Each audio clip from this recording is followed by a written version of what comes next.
दोस्तों, रामायण हिंदू धर्म की एक ऐसी सच्ची कहानी है जिसे कोई झूठला नहीं सकता है। हालांकि आज वैज्ञानिक भी यह मान चुके हैं कि रामायण एक बिल्कुल सच्ची घटना है और आज भी कई सारे ऐसे सबूत हैं जो रामायण के होने को और पुख्ता कर देते हैं। अयोध्या के अंदर भगवान श्री राम का मंदिर बनकर तैयार हो चुका है। जिस घड़ी का करोड़ों लोग इंतजार कर रहे थे, अब उसमें बस कुछ ही दिन बचे हैं। रामलला की प्राण प्रतिष्ठा के लिए भगवान राम की 3 मूर्तियां बनाई गई हैं। इन तीनों में से एक मूर्ति का चयन करके मंदिर के गर्भगृह में रखी जाएगी। लेकिन इससे पहले ही अयोध्या के अंदर कुछ ऐसा चमत्कार हुआ है जिसे देखकर हर कोई हैरान है। यहाँ तक कि इन चमत्कार को देखकर लोग पूजा भी कर रहे हैं, क्योंकि एक तरफ भगवान श्री राम का भव्य मंदिर बनकर तैयार हो चुका है, तो दूसरी तरफ सहयोग कह लीजिए या फिर बहुत बड़ी संख्या में गिद्ध अयोध्या आ पहुंचे हैं। लोग इन्हें साक्षात जटायु के वंशज मान रहे हैं। ये तो हम आपको आगे वीडियो में बताएंगे। इसके अलावा आखिर भगवान राम की मूर्ति बनाने वाले वो 3 मूर्तिकार कौन हैं जिनकी कलाकारी की चर्चा हर तरफ हो रही है। एक लंबे समय के बाद भगवान श्री राम का भव्य मंदिर भारत के अयोध्या के अंदर बनकर तैयार हो चुका है, जिसकी प्राण प्रतिष्ठा 22 जनवरी को होनी है। भगवान श्री राम के भक्तों के मन के अंदर इतना उत्साह है जिसे इस वीडियो में बयां करना भी बहुत मुश्किल है। प्रभु श्री राम के मंदिर की चर्चा दुनिया के कई देशों में हो रही है, क्योंकि जो कभी करोड़ों लोगों का सपना हुआ करता था, आज वह सपना साकार होने जा रहा है। और जिस नक्काशी के साथ भगवान श्री राम का भव्य मंदिर बनाया गया है, उसके आगे दुनिया के बड़े बड़े आर्किटेक्ट भी फीके पड़ जाते हैं। और जब से मंदिर निर्माण की फोटोज दुनिया ने देखी है, तभी से केवल भगवान श्री राम की ही महिमा चारों तरफ हो रही है। दोस्तों, भगवान श्री राम की मूर्ति बनाने के लिए देश के 3 प्रसिद्ध मूर्तिकारों को बुलाया गया था। इन तीनों मूर्तिकारों द्वारा बनाई गई मूर्तियों में से सिर्फ एक मूर्ति का चयन किया जाएगा। दरअसल यह सब कुछ राम जन्मभूमि ट्रस्ट की बैठक में तय किया जाएगा कि आखिर भगवान श्री राम की कौन सी मूर्ति मंदिर के गर्भगृह में रखी जानी है। बाद में भगवान की उसी मूर्ति की पूजा की जाएगी। अब दोस्तों, आपके दिमाग में भी सवाल उठ रहे होंगे कि भगवान श्री राम की इतनी खूबसूरत मूर्ति बनाने वाले वह 3 मूर्तिकार कौन हैं? आखिर इनके पास ऐसी कौन सी कला है जिसकी वजह से इन्हें भगवान श्री राम की मूर्ति बनाने के लिए लाया गया? दोस्तों, ये तीनों मूर्तिकार देश के अलग अलग जगह से अयोध्या पहुंचे हैं, जिसमें राजस्थान से सत्यनारायण पांडे, मैसूर के अरुण योगी राजशिल्पी और बेंगलुरु के जीएल भट्ट हैं।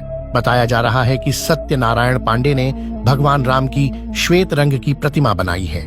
वहीं मूर्तिकार अरुण योगीराज और जीएल भट्ट ने श्याम रंग की प्रतिमा बनाई है।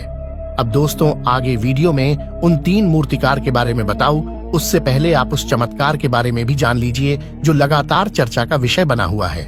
दोस्तों, जैसा कि आपको पता है कि 22 जनवरी को भगवान श्री राम के भव्य मंदिर के अंदर प्राण प्रतिष्ठा का कार्यक्रम है, लेकिन उससे पहले ही लोगों ने जो देखा है वह वाकई में हैरान करने वाला है।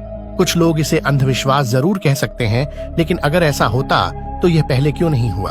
आखिर जिस वक्त भगवान श्री राम का मंदिर बनकर तैयार हुआ, उसी वक्त यह सब क्यों हुआ? दरअसल दोस्तों, जो गिद्ध की प्रजाति भारत के अंदर विलुप्त हो चुकी है, अचानक बड़ी संख्या में अयोध्या पहुंचकर उन्होंने लोगों को चौंका दिया है। इतनी बड़ी संख्या में पहुंचने पर लोग इन्हें साक्षात जटायु के वंशज मान रहे हैं और इनका मानना है कि यह प्रभु श्री राम के मंदिर की प्राण प्रतिष्ठा में मेहमान के रूप में आए हैं।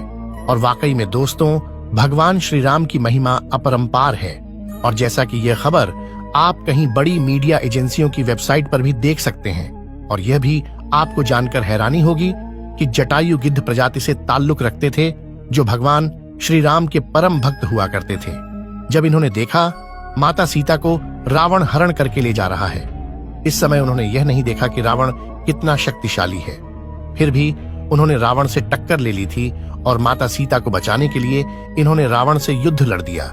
हालांकि कुछ टाइम तो बहुत संघर्ष हुआ। जटायु ने अपनी पंखों से रावण को बहुत ज्यादा चोट पहुंचाई, मगर आखिरकार जटायु इस युद्ध में शहीद हो जाते हैं। और जिस जगह पर रावण ने जटायु के पंख काट दिए थे, आज उस जगह पर दुनिया की सबसे बड़ी मूर्ति बनाई हुई है। उसे देखने के लिए दुनिया भर से लोग आते हैं, क्योंकि पूरी दुनिया में किसी पक्षी की सबसे बड़ी मूर्ति है। इसे समंदर तल से 1000 फीट की ऊंचाई पर बनाया गया है, जो करीब 200 फीट लंबी और 65 फीट ऊंची। विशाल जटायु की प्रतिमा है। इसे बनाने में करीब 100 करोड़ रुपए का खर्च आया था, जिसे जटायु वर्थ सेंटर के नाम से जाना जाता है और यह आज केरल के अंदर मौजूद है। अब आपको उन 3 मूर्तिकार के बारे में बताते हैं। दोस्तों, मूर्तिकार अरुण योगी राजशिल्पी मैसूर कर्नाटक के रहने वाले हैं। इनकी कहानी बड़ी दिलचस्प है। कहा जा रहा है कि उन्होंने 2008 में नौकरी छोड़ मूर्ति बनाने का काम शुरू किया था। इनके मन के अंदर इतना जुनून था कि इन्होंने इस काम में अपना पूरा तन मन लगा दिया था। इनका परिवार 5 पीढ़ी से मूर्ति बनाने के काम में लगा है। ये करीब 1000 से ज्यादा मूर्ति अब तक बना चुके हैं। देश की कई प्रसिद्ध प्रतिमाएं इन्हीं के द्वारा बनाई गई है। इन्होंने केदारनाथ में आदि शंकराचार्य की मूर्ति बनाई थी। यहाँ तक कि अपने इंडिया गेट पर जो नेताजी की प्रतिमा स्थापित है, वह अरुण के द्वारा ही बनाई गई है। उनके काम को देखकर पीएम मोदी भी प्रभावित हो गए थे और उनकी पीएम मोदी ने तारीफ भी की थी। अरुण ने रामलला की श्याम मूर्ति बनाई है। उन्होंने 5 साल के रामलला के बाल रूप को दर्शाया है। इस मूर्ति की लंबाई 51 इंच की है। इन्हें भगवान श्री राम की प्रतिमा को बनाने में करीब 6 महीने का समय लगा है। श्वेत बाल रूपी मूर्ति के हाथ में धनुष और तीर बनाया गया है। अब बात करते हैं बेंगलुरु के रहने वाले मूर्तिकार जीएल भट्ट की, जो करीब 45 सालों से मूर्ति बनाने का काम कर रहे हैं। पिछले कुछ दशकों में इनको एक बड़े मूर्तिकार के तौर पर पहचान मिली है। वह अपनी कला की वजह से दुनिया भर में काफी ज्यादा फेमस है। अब बात करते हैं मूर्तिकार सत्यनारायण पांडे की, जो राजस्थान के रहने वाले हैं। तो राजस्थान के काफी प्रसिद्ध मूर्तिकार माने जाते हैं। सत्यनारायण पारंपरिक कला समकालीन महत्व के मिश्रण की मूर्तियां बनाते हैं।